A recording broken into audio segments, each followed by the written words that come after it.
أشهد أن لا إله إلا الله وحده لا شريك له وأشهد أن محمدا عبده ورسوله أما بعد فأعوذ بالله من الشيطان الرجيم بسم الله الرحمن الرحيم الحمد لله رب العالمين الرحمن الرحيم مالك يوم الدين إياك نعبد وإياك نستعين اهدنا الصراط المستقيم صراط الذين أنعمت عليهم غير المغضوب عليهم ولا الضالين. After reciting the Tashahhud, Ta'awuz and Surah Al-Fatiha, Hazrat Khalifa Masih V, Ayyadullah Ta'ala ibn Nasr stated, "Today I will start narrating the accounts of Hazrat Usman radiallahu anhu, which shall continue for a number of weeks.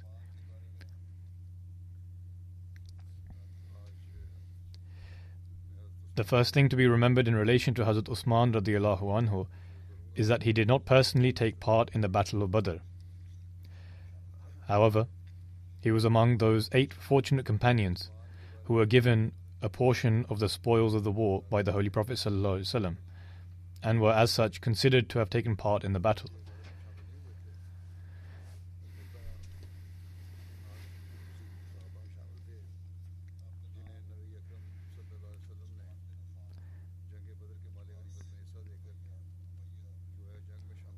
His name was Usman bin Affan bin Abdul As bin Umayyah bin Abd Shams bin Abd Manaf bin Qusay bin Kilab. As such, his ancestry connects to the Holy Prophet ﷺ in the 5th generation through Abd Manaf. The name of Hazrat Usman's mother was Arwa bin Qurayz.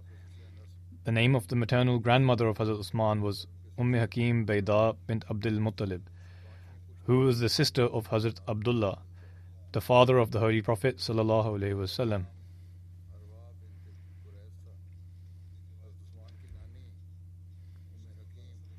According to one narration, the father of the Holy Prophet ﷺ, Hazrat Abdullah, and the maternal grandmother of Hazrat Usman, Hakim Bayda bint Abdul Muttalib, were twins. The mother of Hazrat Usman, Arwa bint Qurayz, accepted Islam following the Treaty of Hudaybiyah. She then migrated from Mecca to Medina and stayed there until she passed away during the caliphate of her son Hazrat Usman radiallahu anhu.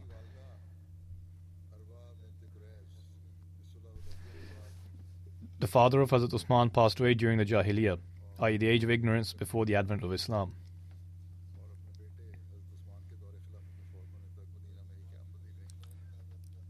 With regards to the title of Hazrat Usman, it is said that during the age of ignorance, his title was Abu Amr. After his son Abdullah was born to him through Hazrat Ruqayyah, the daughter of the Holy Prophet ﷺ, he became known by the title of Abu Abdullah among the Muslims. According to Ibn Ishaq, the Holy Prophet ﷺ gave his daughter Hazrat Ruqayyah radiallahu anha in marriage to Hazrat Usman. Hazrat Ruqayyah passed away during the days of the Battle of the Badr. Following this, the Holy Prophet ﷺ gave his other daughter, Hazrat Kulthum, the sister of Hazrat Ruqayyah, in marriage to Hazrat Usman. As such, he became known as Dhun Nurayn. It has also been stated in a narration that he was called Dhun Nurayn due to the fact that he recited a large portion of the Holy Quran during the Tahajjud prayer every night. Since the Holy Quran is light, and so is waking in the night to offer prayers, he became known as Dhun Nurayn, or the possessor of 2 lights. This is also one narration.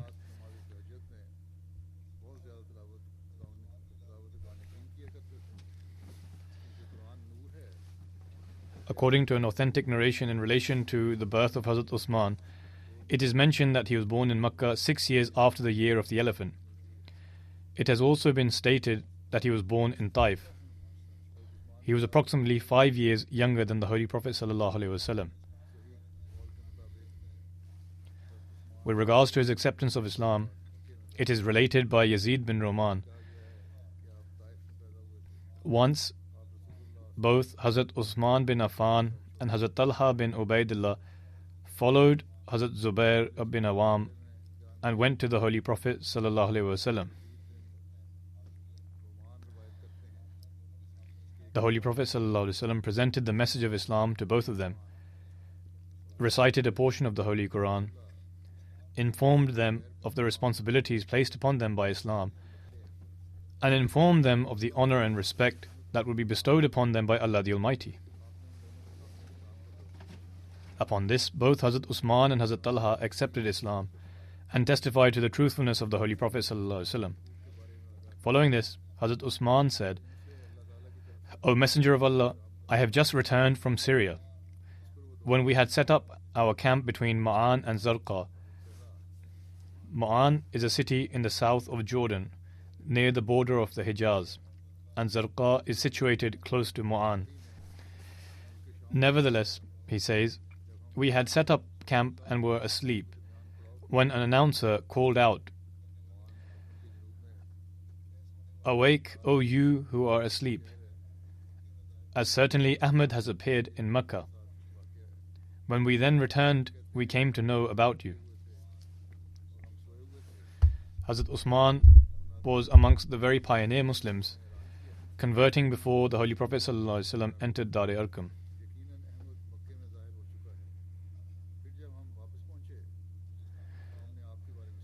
After accepting Islam, he also suffered persecution.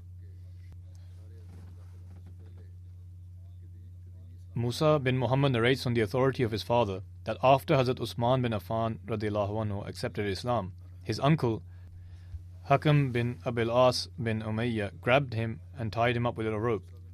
He said to him, "You forsake the religion of your forefathers to accept this new faith.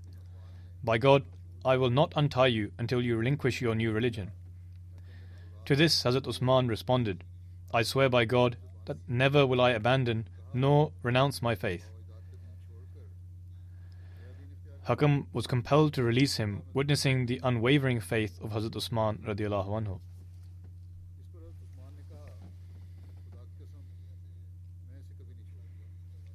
The following is the background to Hazrat Usman's marriage with Hazrat Ruqayyah. Prior to the Holy Prophet's claim to prophethood, Hazrat Ruqayyah was betrothed to the son of Abu Lahab, Utbah, whilst her sister, Hazrat Kulthum, was due to marry Utbah's brother, Utaybah. After Surah Al-Masad or Surah Al-Lahab was revealed, their father, Abu Lahab, said to his sons that he would cease to have any connection with them should they fail to sever their relations with the daughters of Muhammad sallallahu alaihi wasallam. Therefore, before the marriage ceremony took place, they separated from both sisters. Thereafter, in Makkah, Hazrat Usman radiallahu anhu married Hazrat Ruqayyah and migrated with her to Abyssinia. Hazrat Usman and Hazrat Ruqayyah were paradigms of beauty. Thus, it was said, "Ahsana zawjaini ra'ahuma insan, Ruqayyatu wa zawjuha Uthman," meaning that the most beautiful couple that anyone had set their eyes on was Hazrat Ruqayyah radiallahu anha and her husband Hazrat Usman. It is narrated by Abdul Rahman bin Usman Qurashi that the Holy Prophet sallallahu alaihi wasallam visited his daughter's house when she was washing the head of Hazrat Usman. The Holy Prophet sallallahu alaihi wasallam said to her, "My dear daughter, take good care of Abu Abdullah, for indeed from among my companions he has the closest resemblance to me in morals." Ibn Ishaq states, with relation to the migration, the Holy Prophet ﷺ witnessed the trials and tribulations his companions were forced to suffer, whereas he was in relative security due to his status in the eyes of Allah and because of his uncle Abu Talib. He realized he possessed no power or sway to alleviate the hardships they were facing. Whilst he was in relative security, he was powerless to prevent the injustices the companions were being inflicted with. Although he was safe to a certain degree from the injustices, he did not have the power to stop the atrocities being committed against his companions. The Holy Prophet ﷺ told his companions that they should head to Abyssinia, a land of peace and security, where they would find a king who committed no injustices upon the people, and they should stay there until Allah the Almighty alleviated them of their current plight.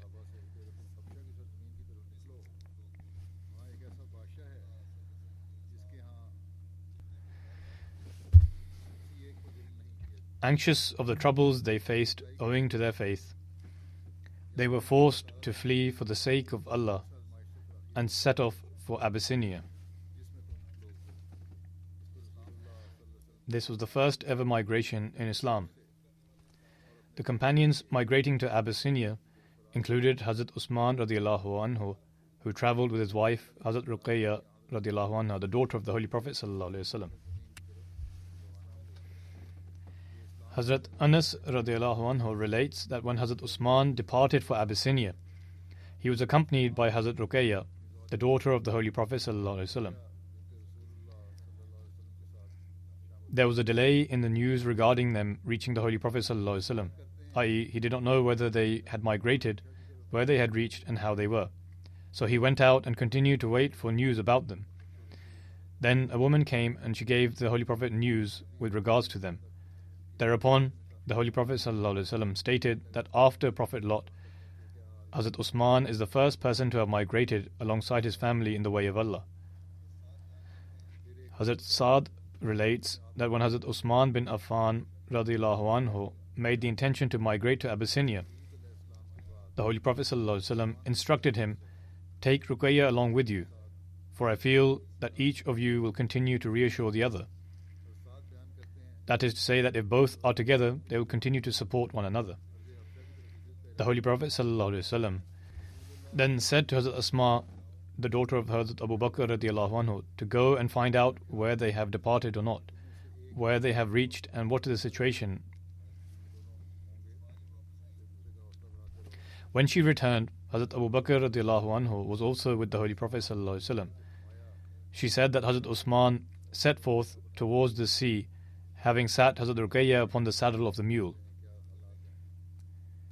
Upon this, the Holy Prophet ﷺ stated, "O Abu Bakr, after Prophet Abraham and Prophet Lot, these two are the first to migrate.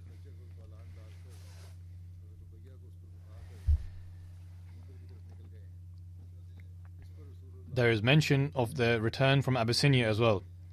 Ibn Ishaq states, word reached the companions of the Holy Prophet ﷺ who migrated to Abyssinia that the people of Mecca had accepted Islam. Thereupon, these emigrants made their way back from Abyssinia to Mecca. As they reached near Mecca, they realized that this was a false rumor, and so they entered Mecca covertly or by coming under the protection of another. Some among them also migrated to Medina and participated in the battles of Badr and Uhud alongside the Holy Prophet ﷺ.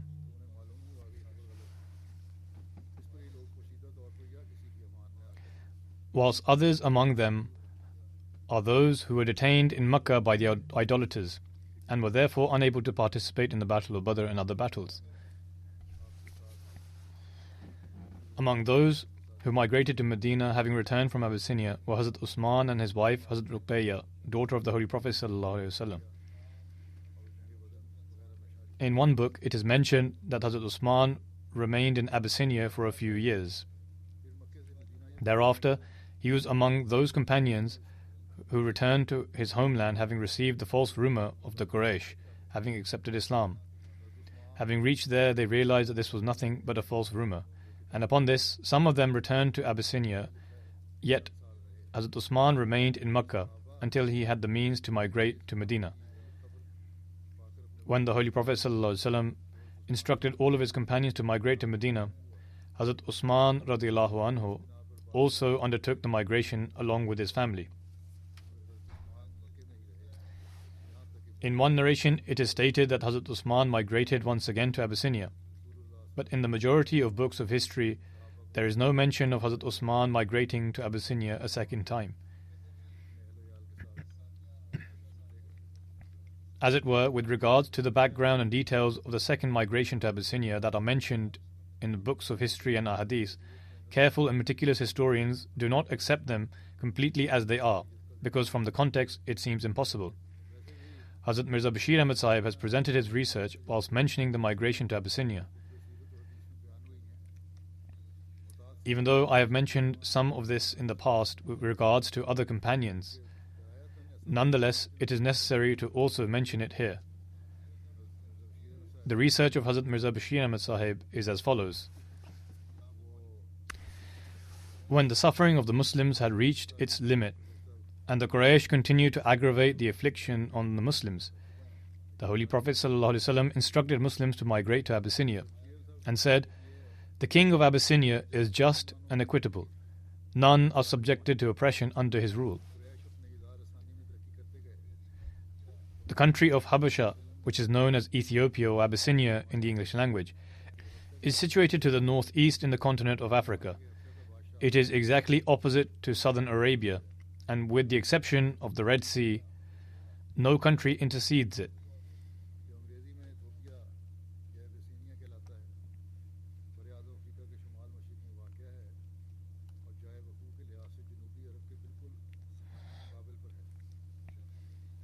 During that era, a strong Christian sovereignty was established in Abyssinia, and the king was referred to as the Negus.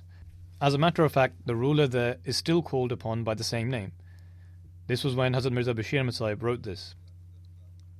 Arabia had business relations with Abyssinia, and in the era that we are currently mentioning, the capital of Abyssinia was Aksum, which is located near the present-day city of Adwa, and until now is considered a sacred city. In those days, Aksum was the center of a very powerful sovereignty. During that time, the personal name of the Negus was Ashama, who was a just, intelligent, and powerful king. In any case, when the pains of the Muslims reached their limits, the Holy Prophet ﷺ instructed that those who could afford should migrate to Abyssinia.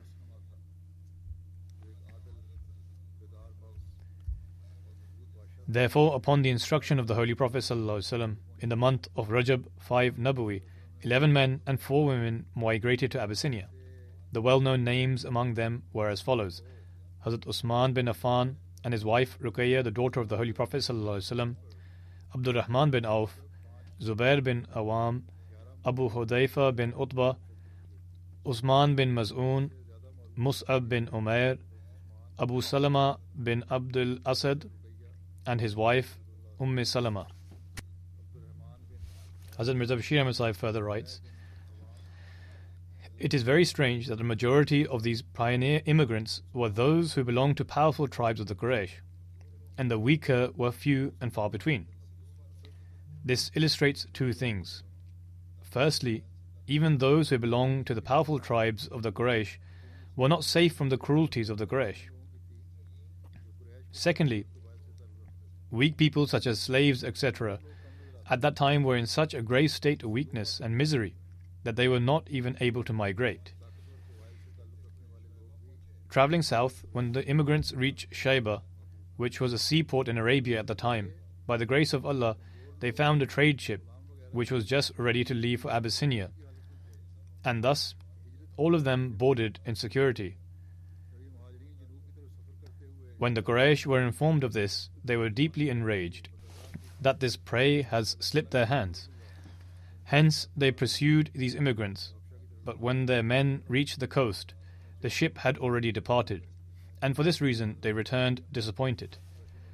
Upon reaching Abyssinia, the Muslims found a life of great peace and protection from the of the Quraysh after much difficulty and prayers.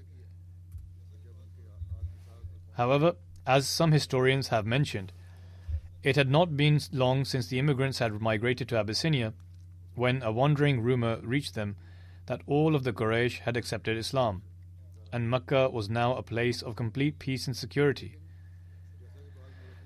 The result of this news was that most immigrants returned immediately, and when they reached near Mecca, they found that this news was false. Now they were confronted with great difficulty. Ultimately, some returned, while others secretly or under protection of an influential and powerful individual entered Mecca. This incident occurred in Shawwal of 5 Nabawi. In other words, the duration between the commencement of migration and the return of the immigrants was only 2.5 to 3 months. In actuality, although this was a completely false and unsubstantiated rumor, which was probably spread in order to lure the immigrants to Abyssinia back and to put them in difficulty, as a matter of fact, on closer investigation, this rumor and the tale of the immigrants' return in itself seems to be baseless. Nonetheless, if it is taken as true, the incident mentioned in various ahadith could be hidden beneath the surface. If we analyze it from the context that some narrations record that Hazrat Usman stayed in Abyssinia for a few years, then this narration would prove to be false if we accept this narration. But if we accept the earlier narration to be correct, then that means that they returned after 3 or 4 months. Nonetheless, according to the research of Hazrat Mirza Bashir Ahmad Sahib, this entire incident is false. He further writes, if it is taken as true, the incident mentioned in various ahadith could be hidden beneath the surface. As mentioned in Bukhari, once the Holy Prophet ﷺ recited verses of Surah An-Najm in the courtyard of the Kaaba. At that time, many a chieftain of the disbelievers were also present along with the Muslims. When the Holy Prophet ﷺ completed the chapter, he fell into prostration, and with him all the Muslims and the disbelievers fell into prostration as well. The reason behind the prostration of the disbelievers has not been mentioned in our hadith, but it seems that apparently the Holy Prophet ﷺ recited the verses of God in such a manner as touched the chords of the heart. Those verses were such as particularly illustrated the unity of God, His power and majesty in an extremely eloquent and perspicuous manner, and His favours were reminded of. Then the Quraysh were warned in a very majestic and awe-inspiring manner that in case they did not refrain from their evil doings, they would meet the same end as past nations because they rejected the messengers of God. Then, at the conclusion of these verses, it was ordered that come and prostrate before Allah. After the recitation of these verses, the Holy Prophet ﷺ and all the Muslims fell into prostration at once. And as a result, these words and this sight had such a miraculous effect on the Quraysh, as they also fell into prostration involuntarily. This should not be surprising, for under such circumstances, as have been mentioned above, the human heart at times falls in awe and powerlessly commits such a deed as is against its actual principles and religion.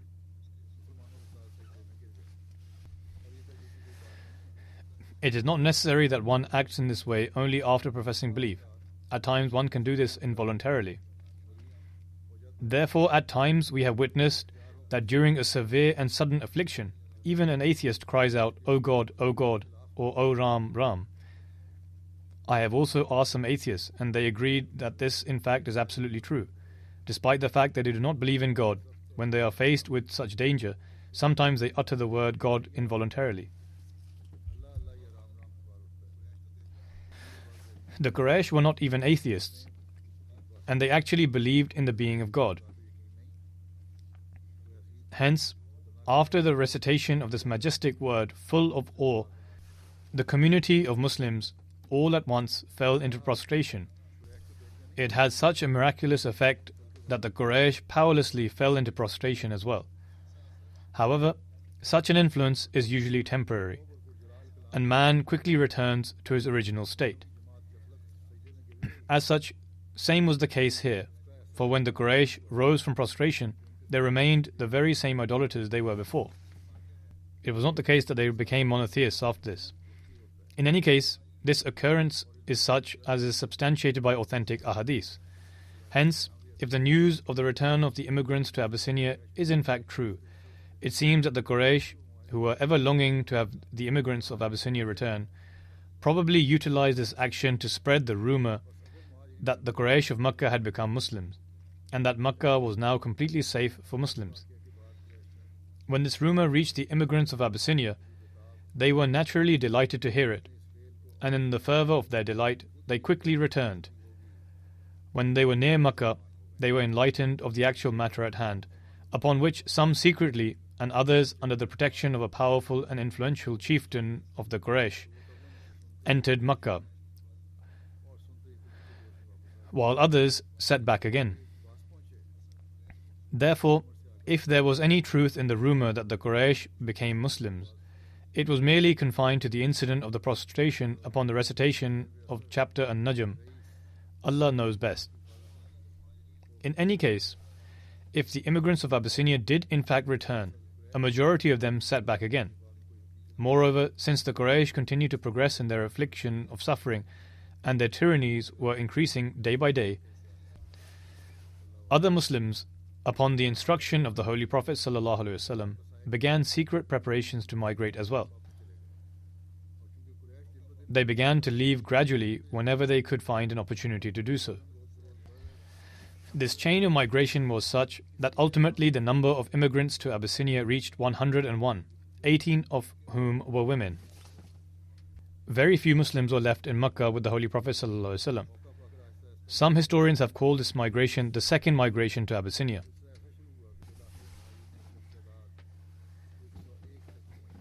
Then, mentioning his own analysis on the topic, Hazrat Mirza Bashir Ahmad Sahib relates, however, there is another fact which makes the entire tale of this rumor and the return of the immigrants incredulous altogether. The beginning date of the migration to Abyssinia is mentioned as Rajab 5 Nabawi, and the date of prostration has been mentioned as Ramazan 5 Nabawi. And historical accounts state that as a result of this rumor, the return of the immigrants to Abyssinia occurred in Shawwal 5 Nabawi.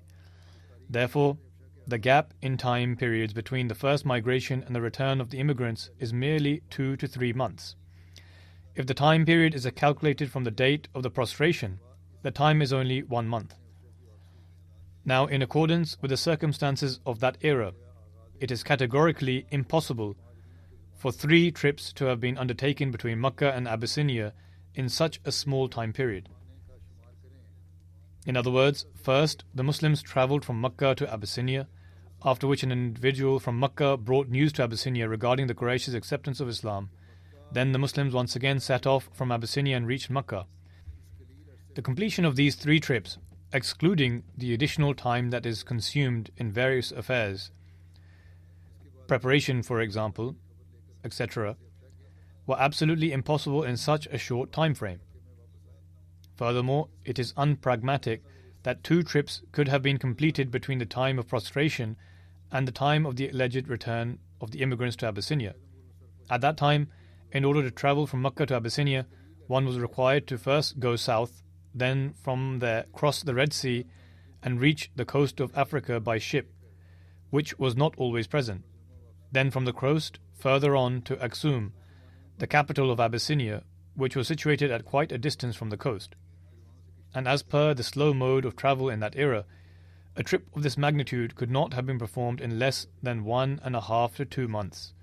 From this vantage point, the entire incident in itself turns out to be fabricated and baseless. If hypothetically there were some underlying truth, then it is no more than that which has been mentioned above. Allah knows best. Nevertheless, whatever the reasons were, Hazrat Usman returned from Abyssinia after a short time.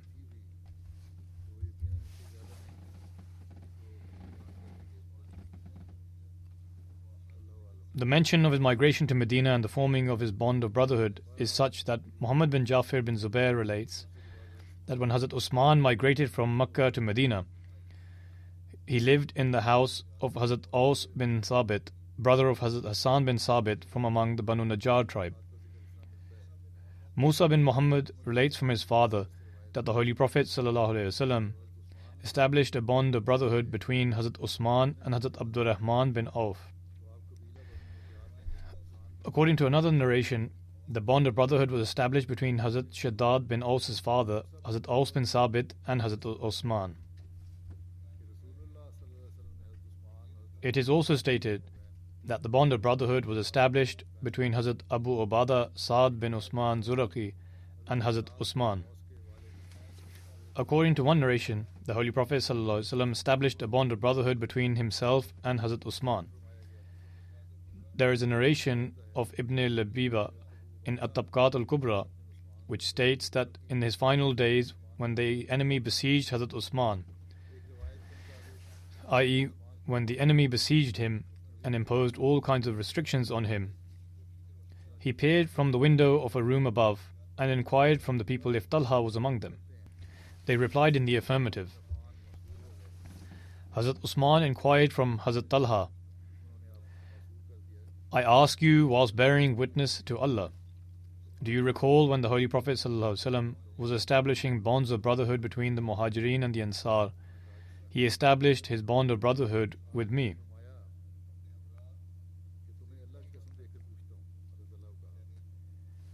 In other words, the Holy Prophet ﷺ established a bond of brotherhood between him and Hazrat Usman. Hazrat Talha replied, By Allah, it is indeed true. Upon this, the enemy who had surrounded the house of Hazrat Usman questioned Hazrat Talha as why he had said that.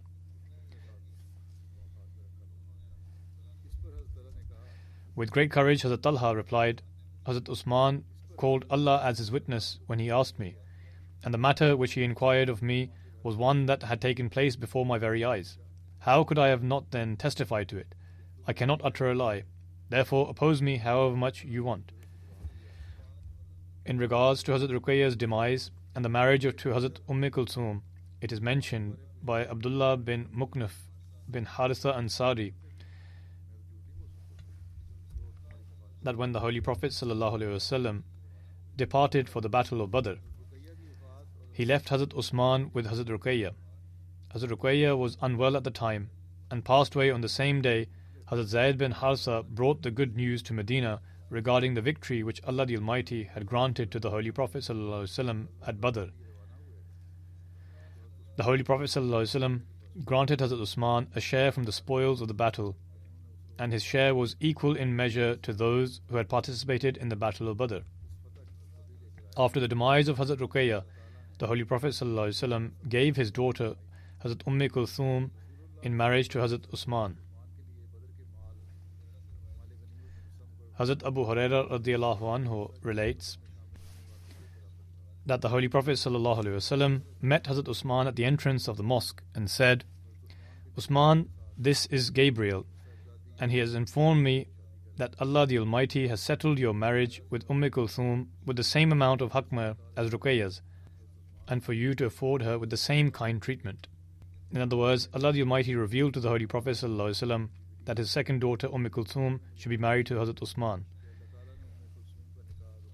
Hazrat Aisha radiyallahu anha relates that when the Holy Prophet ﷺ settled the marriage of Kulthum with Hazrat Usman, he said to Hazrat Ayman, Prepare my daughter Kulthum and take her to Usman and beat the drum before her as you go along. Thus she did exactly that. After 3 days, the Holy Prophet ﷺ went to visit Hazrat Kulthum radiyallahu anha and stated, My beloved daughter, what do you think of your husband? Hazrat Kulthum replied, He is the most excellent husband. Hazrat Kulthum and Hazrat Usman's companionship remained until 9 Hijri, after which she became unwell and passed away. The Holy Prophet ﷺ led her funeral prayer and then sat beside her grave. Hazrat Anas radiyallahu anhu relates that he saw the Holy Prophet ﷺ sat beside the grave of Hazrat Kulthum whilst tears were flowing from his eyes. The incident has been recorded in Bukhari as follows. Hilal narrated from Hazrat Anas bin Malik radiyallahu anhu, who stated, We were present at the funeral of the daughter of the Holy Prophet ﷺ. The Holy Prophet ﷺ was sat beside the grave, and I saw that tears were flowing from his eyes.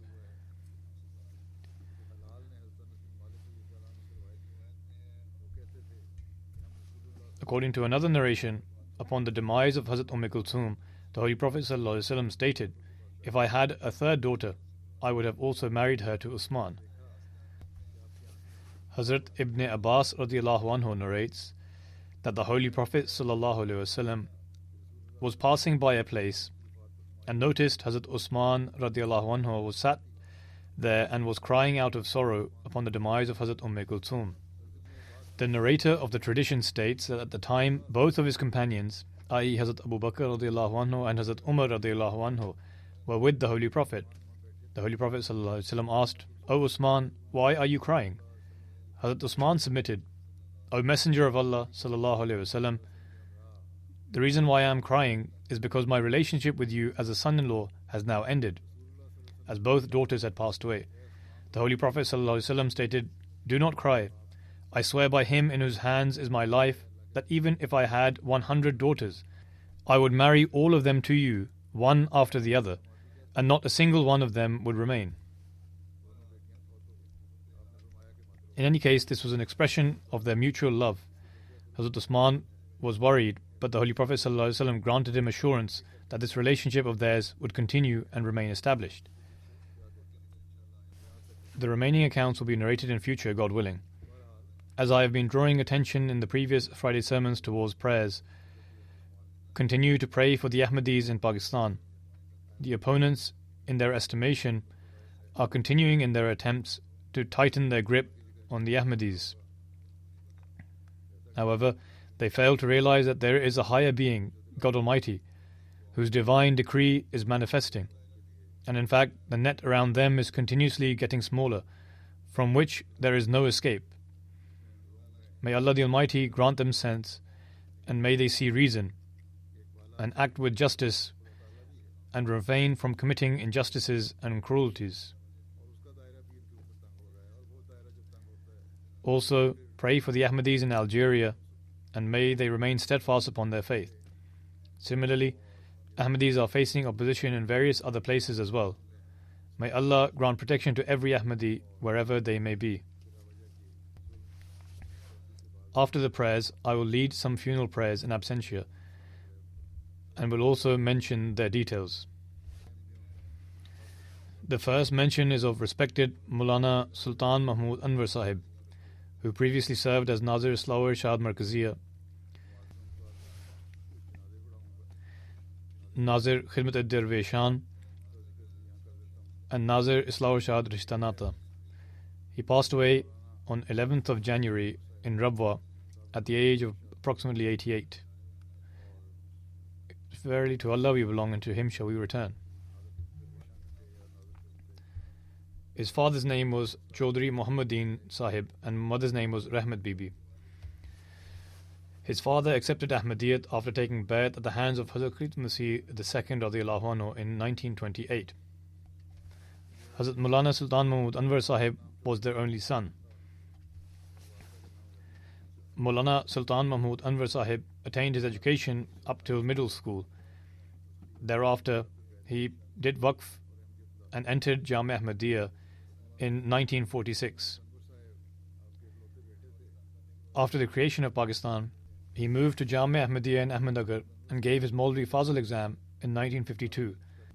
And in April 1956, he graduated from Jamia Ahmadiyya with a Shahid degree.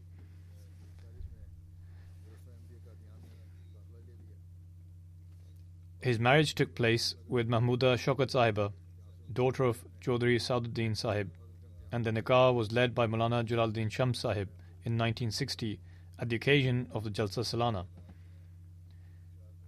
He has 4 sons and 2 daughters.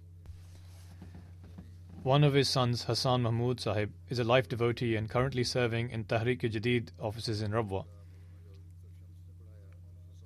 Respected Maulana Sahib's first appointment was in Gujarat, and he also served in various cities in Pakistan as a missionary.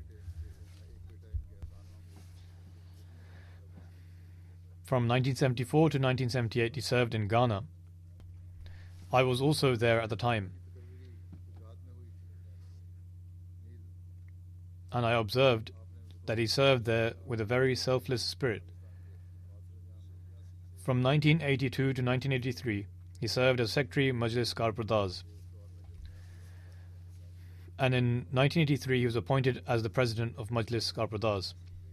From 83 to 1998 he served as Nazir Islah Irshad Markaziya, and after that he served as Nazir Khidmat Darveshan until 2011.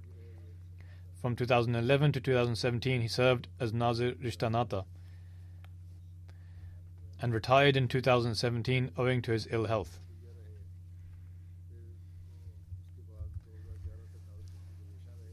The deceased had a great skill in tabligh, communicating with others and delivering speeches.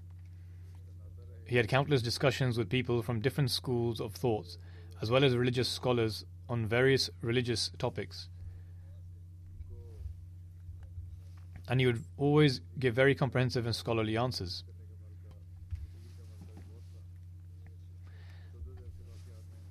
As I mentioned, he was a great speaker and would captivate his audience. The various missionaries who worked with him have stated that he would always guide them along in their work. Every one of them has stated that he would treat them with great kindness.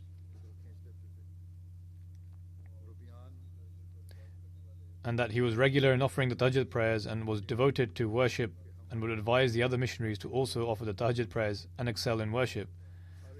He displayed an extraordinary standard of loyalty and obedience to Khilafat.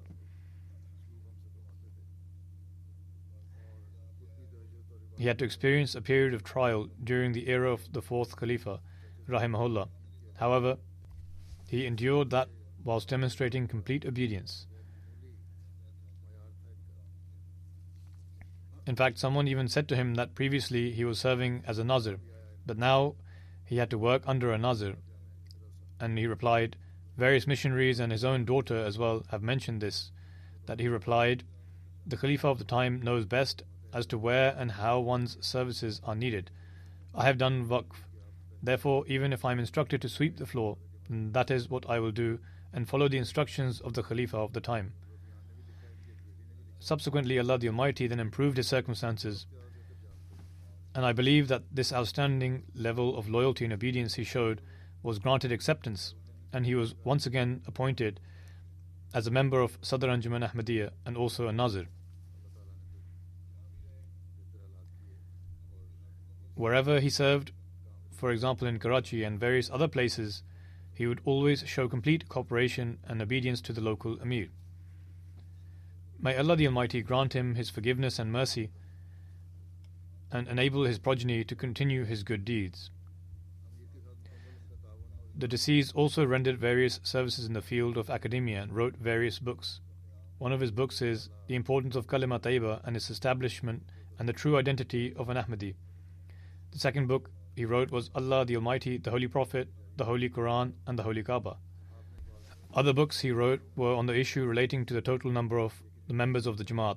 Then another book was on the establishment of the Sharia and the factors as to why people have failed in their attempts to establish it. Another book was on the subject of the punishment for blasphemy against the Holy Prophet ﷺ. These were the books he had written and thus rendered a great service in the field of academia. As I mentioned, he worked in a very diligent manner. May Allah grant him his mercy and forgiveness. The next funeral is of Maulana Muhammad Umar Sahib, who has previously served as Nazir Islah Irshad Markaziya Qadian and was the son of P.K. Ibrahim Sahib. He passed away on 21st of January at the age of 87. Surely to Allah we belong and to him shall we return. The deceased was originally from Kerala. His father Ibrahim Katti Sahib was a bitter opponent of the Jamaat.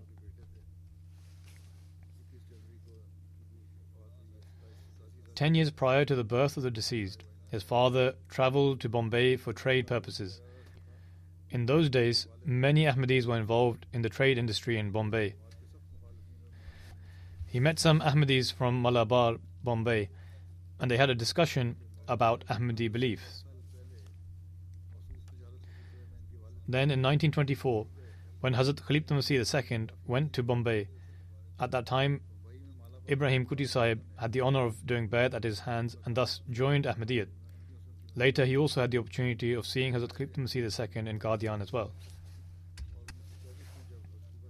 Maulana Umar Sahib went to Qadian in 1954 when Madrasa Ahmadiyya was established anew after the partition. He enrolled in the madrasa in 1955 and successfully completed the Maulvi Fazil from Madrasa Ahmadiyya and Punjab University in 1961, after which he taught in the madrasa for 1 year. When he was a student, upon the desire of Hazrat Bhai Abdul Rahim Sahib Qadiani, a companion of the Promised Messiah alayhi salam, the deceased visited his home every morning for about a year, where he would recite the Holy Quran aloud. From 1962, he began his work in the field of Tabligh. He carried this work out in the large cities of India and served as a very successful missionary. He would deliver speeches during conventions held for the propagation of Islam Ahmadiyyat. He took part in the debate of Yadgir, and in light of specific instructions from Hazrat Khalifa Masih IV Rahimahullah, he rendered great services during the historic debate in Coimbatore, which spanned 9 consecutive days, and was also attended by Maulana Dost Muhammad Shahi Sahib and Hafiz Muzaffar Sahib as the central representative.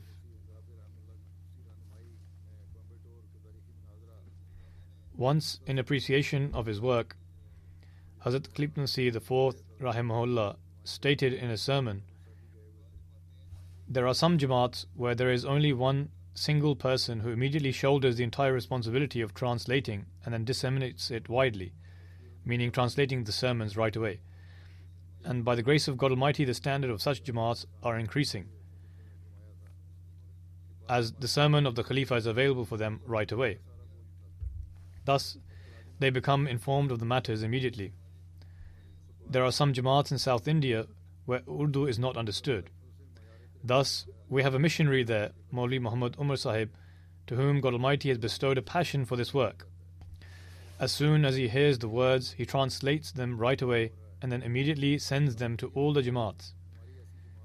Thus, he used to carry out this work with great dedication. He also had the honor to serve in Palestine for about 1 year. He also translated the Holy Quran, various books of the Promised Messiah Islam, and treaties into Malayalam and Tamil. In 2007, I appointed him as the Nazir Islah Irshad Markaziya, then additional Nazir Islah Irshad Talimul Quran and Waqf Arzi. And then he also had the opportunity to serve as Naib Nazir Allah. He served in all of these capacities in an excellent manner. After graduating from Madrasa Ahmadiyya, he served the community for 53 years. He is survived by 4 daughters, sons-in-law, grandchildren, and great-grandchildren as well.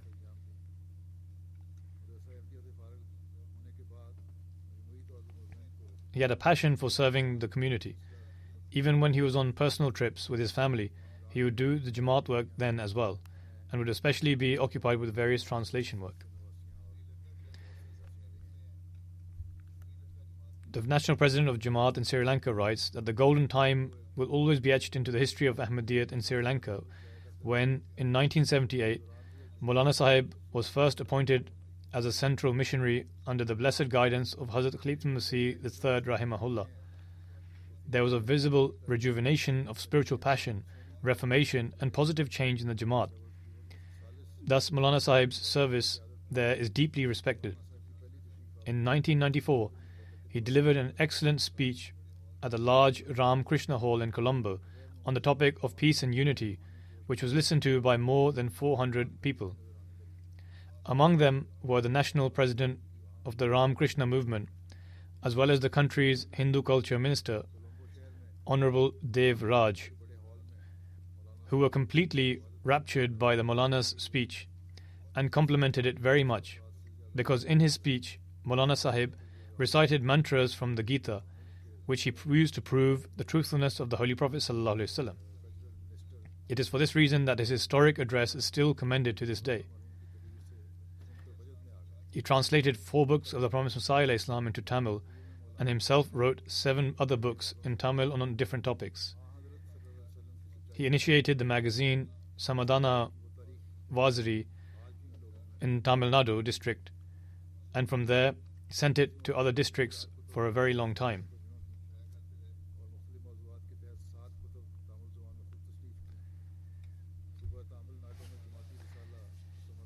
May Allah the Almighty treat the deceased with forgiveness and mercy, and elevate his station, and may He enable his progeny to remain dutifully attached to the Jamaat.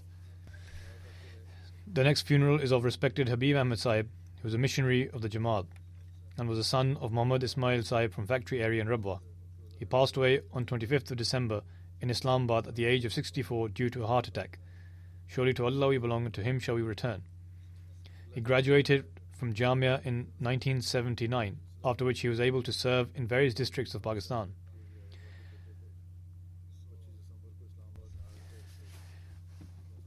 From 1999 to 2003, he served in Nigeria. He served as the Emir and missionary in charge from September 1998 to October 2000. He served with great humility and meekness. Aside from administrative matters, he rendered great services when it came to the work of moral training and education of members.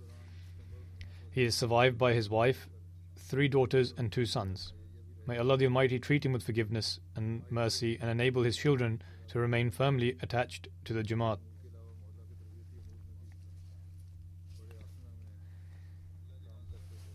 The next funeral is of respected Badruz Zaman Sahib, who worked in Wakalat Mal, UK for some time. He passed away on 3rd of January. Surely to Allah we belong, and to Him shall we return. He was very sincere and hard-working. He was born in Amritsar in 1944 and was an Ahmadi by birth. While he was serving in the government, he also served as district guide of Quetta and then was also the Nazim Ansar of Balochistan. In 1986, a case was filed against him due to being a member of the Jamaat and thus became a prisoner in the way of Allah. From 1995 to 1999, he served in Wakalat Mal Awwal in Rabwa. Then he came to London, where he worked in the Rakim Press, and then for 17 years in additional Wakalat Mal in London. May Allah the Almighty treat him with forgiveness and mercy. The next funeral is of respected Mansoor Ahmed Tahsin Sahib, son of Maulvi Muhammad Ahmed Naim Sahib, who was a missionary of the Jamaat. Mansoor Sahib was a worker in Ihtisab department of Nazarat Amur-e-Amma, Rabwa. He had come to London and was staying with his son, but he passed away according to divine decree on 30th of December at the age of 70. Verily to Allah we belong, and to Him shall we return. He had the opportunity to serve in various Jamaat offices for approximately 25 years. He was a very sociable, devout, and compassionate individual. He had a great bond of love with Khilafat and would encourage others to also form a bond with Khilafat. He would resolve matters with patience and tolerance. Usually, the complex matters would be assigned for him to deal with, and often both parties would come to the office in a state of rage. But they would control their anger and emotions on seeing his loving and affectionate conduct, and thus the matters would be resolved. He had such a passion to serve the Jamaat that his wife writes that on the morning of his daughter Dr. Faria Mansoor's Walima, he got ready early morning and went to the office. His wife said, "Today is the day of the wedding. At least you ought to have taken a day off for work today." He replied by saying, "The wedding ceremony is at 2 p.m. Why should one waste time? At present I am going to the office and will return in time for the ceremony." He had great respect and honor for his seniors. If he held a different opinion to them, he would always present his viewpoint whilst maintaining respect and decorum. He is survived by his wife, Kashanda Sahiba, 2 sons and 2 daughters. May Allah bestow His forgiveness and mercy upon him. I knew him from childhood, and he was in the same class. I always saw that he was a very honorable and would always be smiling and had a jovial nature. He would never become angry, nor would he quarrel with anyone, and these qualities remained with him until the very end, owing to which he was able to render his services in reconciling matters. The next funeral and mention is of Dr. Idi Ibrahim Mwanga Sahib of Tanzania, who passed away on 9th of December at the age of 73. Verily to Allah we belong, and to Him shall we return. He studied medicine from Makerere University of Uganda, and by the grace of Allah, he had the honor of being the first local Ahmadi doctor of East Africa. Dr. Sahib had the opportunity to perform bayat in his youth. During his school days, he would attend all the religious gatherings. Baseless allegations leveled against the Jamaat by so-called Islamic scholars motivated him to learn about the Jamaat. In those days, he met Sheikh Abu Talib Sandi Sahib, who was a missionary of the Jamaat and also his relative, and discussed the allegations with him. Sheikh Sahib not only gave detailed responses to the false allegations, but he also showed him the Swahili translation of the Holy Quran and other books published by the Ahmadiyya Jamaat. After studying these books, Dr. Sahib performed the bayat. By the grace of Allah, he fulfilled his pledge until his last breath. He was always occupied in propagating the message of Islam Ahmadiyya to every member of society. He had a passion for propagating the message, as a result of which he was well known among Ahmadis as well as non-Ahmadis. Often he would carry Jamaat literature with him in his bag and would sell it in the market. People would ask him that he is a doctor and is selling books in the market. To this he would reply in a cheerful manner saying, "When I am in the hospital, I treat the physical body, whereas at present I am treating the soul. Neither things can be separated from one another, nor should one of them be overlooked." He had a great love and reverence for Khilafat. He raised his children according to Islamic values, paying particular attention to their moral upbringing and education. He would offer the prayers in congregation at home along with his children. He had made a library at home, which included books on other topics as well as books of the Jamaat. He would pray for his children to remain firm upon Ahmadiyyat, the true Islam, and would also request others to pray for them also. He would always remain firmly attached with the Jamaat, and his children are also attached to the Jamaat. Like their father, they too have a virtuous disposition. May Allah the Almighty always keep them attached to the Jamaat, and may they fulfill the prayers and virtuous desires of their father. May Allah bestow His forgiveness and mercy upon Dr. Sahib and elevate his status. The next mention is of Sughra Begum Sahiba, who was the wife of Deen Muhammad Sahib Nangali, Darwesh of Qadian. She passed away on 6th of January at the age of 85. Verily to Allah we belong and to Him shall we return. She was the daughter of Hazrat Hakim Muhammad Ramazan Sahib, a companion of the Promised Messiah alayhi salam. She was regular in observing the prayers and fasts and would offer the tahajjud prayers regularly. She was very hospitable and patient, grateful, hard-working, compassionate, and possessed many other qualities. She had a deep bond of love for Khilafat. For many years she had the opportunity to serve as Secretary Khidmat-e-Khalq for Lajna Imaillah. The deceased was a Musia and leaves behind 2 sons and 2 daughters. One of her sons, Bashiruddin Sahib, had the opportunity to serve for 40 years. Her other son, Muniruddin Sahib, is currently serving in Nizam al-Tamirat in Qadian.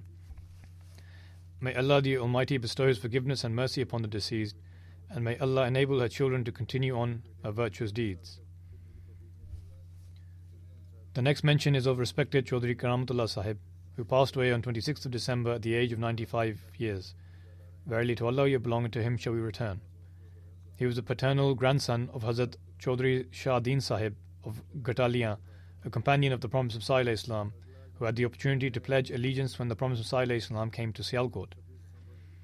The deceased was a very pious and loving individual. He would look after the poor and care for those in need. He was a sincere individual who has always expressed gratitude to God Almighty in every situation. His son Suhail Sahib writes, "Hospitality was a prominent characteristic of his, which would be manifested in particular when devotees of life or Jamaat office bearers would visit Badin in Sindh.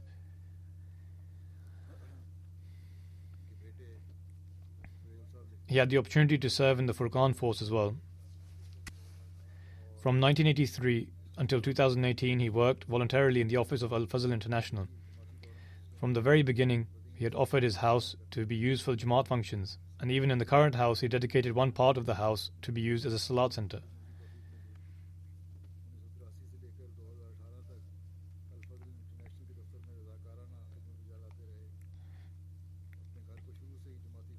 His daughters and his son are also rendering their services for the Jamaat. One of his grandsons, Farhad Ahmed, is a missionary and serving here in the UK in the press and media department. May Allah the Almighty bestow His forgiveness and mercy upon the deceased and enable his children and his progeny to continue on his virtuous deeds. The next funeral is of Chaudhry Munawwar Ahmed Khalid Sahib from Germany, who passed away on 20th of August at the age of 85. Verily to Allah we belong, and to Him shall we return. The deceased had a strong bond with Nizam-e-Jamaat and would fully partake in tablighi and tarbiyati activities. During different times he had the opportunity to serve as Sadr and General Secretary. He also had the opportunity to serve in different departments of Majlis Ansarullah.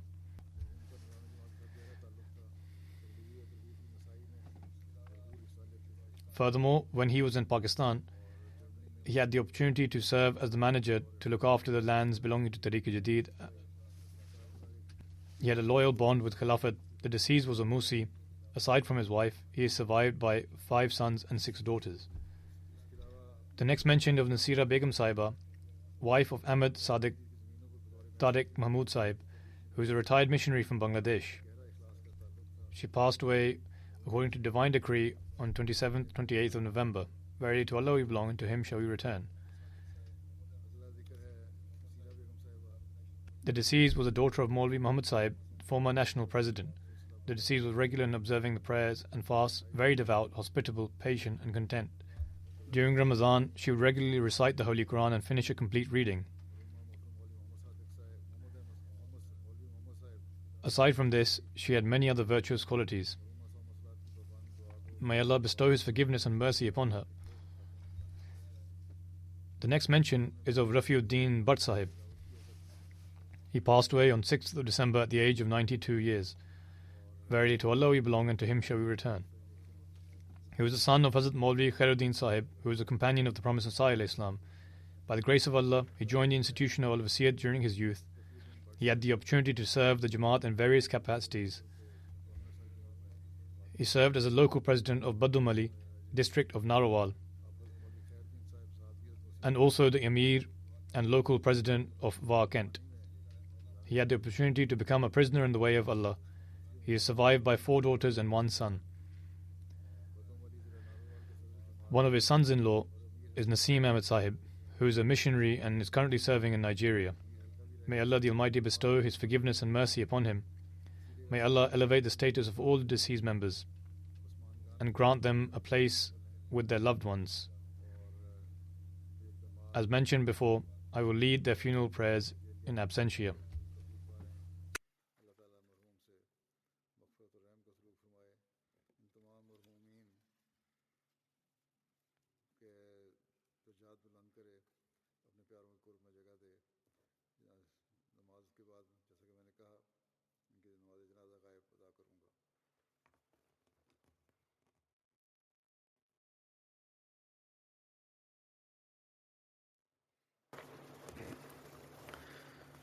الحمد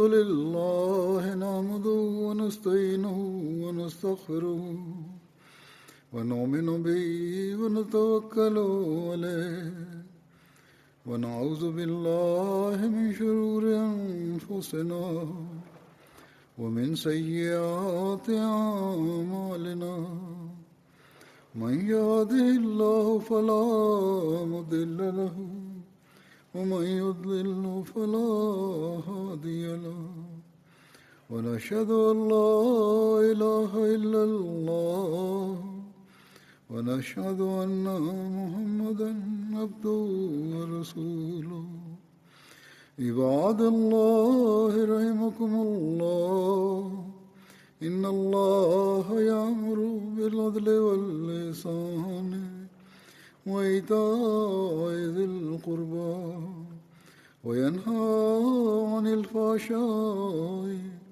والمنكر والبغي يعظكم لعلكم تذكرون اذكروا الله يذكركم وادعوه يستجب لكم ولذكر الله أكبر